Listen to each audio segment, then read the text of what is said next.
আমি পটল কোরমার জন্য নিয়েছি পটল, আর যেটা দিয়ে করব চিংড়ি বাটা দিয়ে পটল কোরমা, এটা চিংড়ি মাছ বাটা। সঙ্গে আছে ফোড়নের জন্য লঙ্কা, গোটা গরম মশলা আর তেজপাতা। এরপরে আছে পেঁয়াজ বাটা, রসুন বাটা, আদা বাটা, জিরা বাটা, লঙ্কা বাটা, একটু চিনি, লবণ আর সর্ষের তেল, ঘি, গরম মশলা, কাজু আর পোস্ত বাটা। পটলগুলো আমি ছাড়িয়ে নিচ্ছি। পটলগুলো আমি একটু একটু গায়ে ছাল রেখে সেইভাবে আমি করব।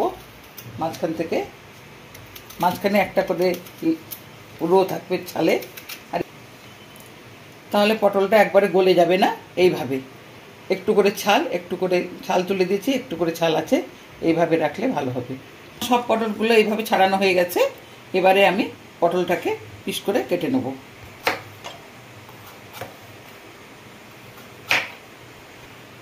পটলটা চাইলে আপনারা গোটাও রাখতে পারেন, আমি এইভাবে করব। আমার সব পটলগুলো কাটা হয়ে গেছে এভাবে। এবার আমি একটু ধুয়ে নেব।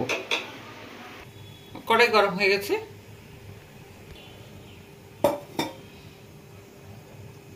পটলগুলো আমি ভেজে নেব।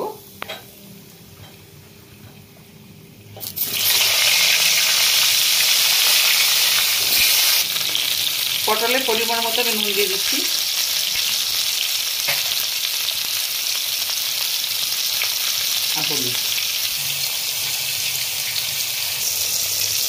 পটলগুলো আমার এইভাবে ভেজে দিয়েছি। শুকনো লঙ্কা,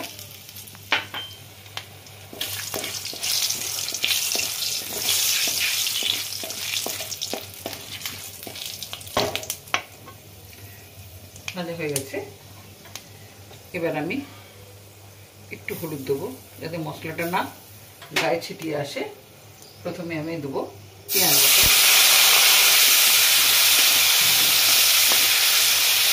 এরপরে দেবো রসুন বাটা,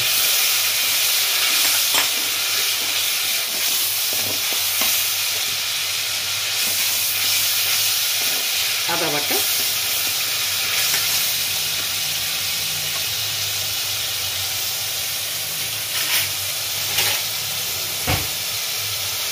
লঙ্কা বাটা,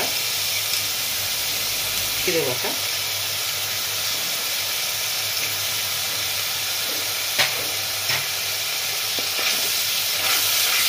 এবার দেবো পরিমাণ মতো তরকারি পরিমাণ মতো হলুদ,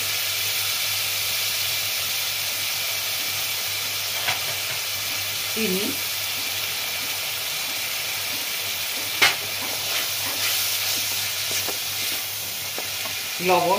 লবণটা আমি পটলে দিয়ে রেখেছি। এখন দেবো আমি মশলা এবং চিংড়ি বাটা যেটা আছে তার পরিমাণ মতো।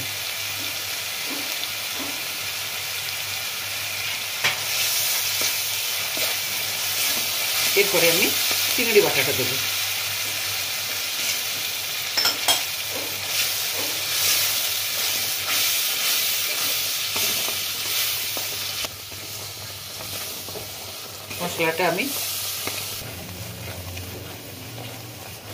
মশলাটা এই কারণেই ভাজছি, এর মধ্যে চিংড়ি মাছটা আছে, সেইভাবে একটু বেশি সময় ধরে ভেজে নিচ্ছে।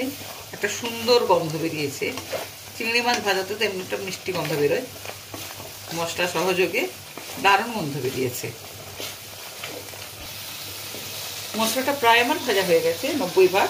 এরপরে আমি কাজু আর পোস্ত বাটাটা দিয়ে দিচ্ছি। এখানে আপনারা চাইলে চারমগজ বাটাও ইউজ করতে পারেন।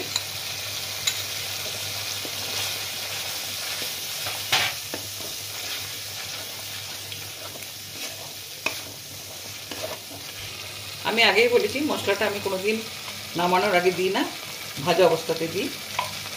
গরম মশলা, আমি গরম মশলাটা দিয়ে দিলাম। এরপরে আমি পটলগুলো দিয়ে দিলাম।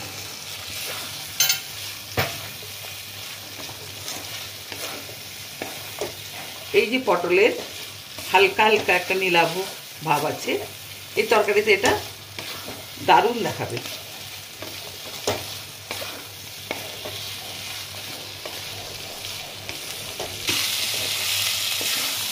আমার মশলা ভাজাটা হয়ে গেছে পটলের সঙ্গে।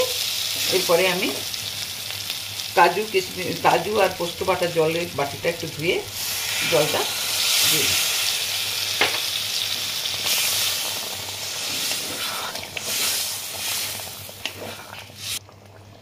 আমি একটু ঢাকা দিয়ে রাখলাম এটা। আমার পটলের কোরমাটা হয়ে গেছে। এরপরে আমি ঘি সহযোগে এটাকে নামিয়ে নেব।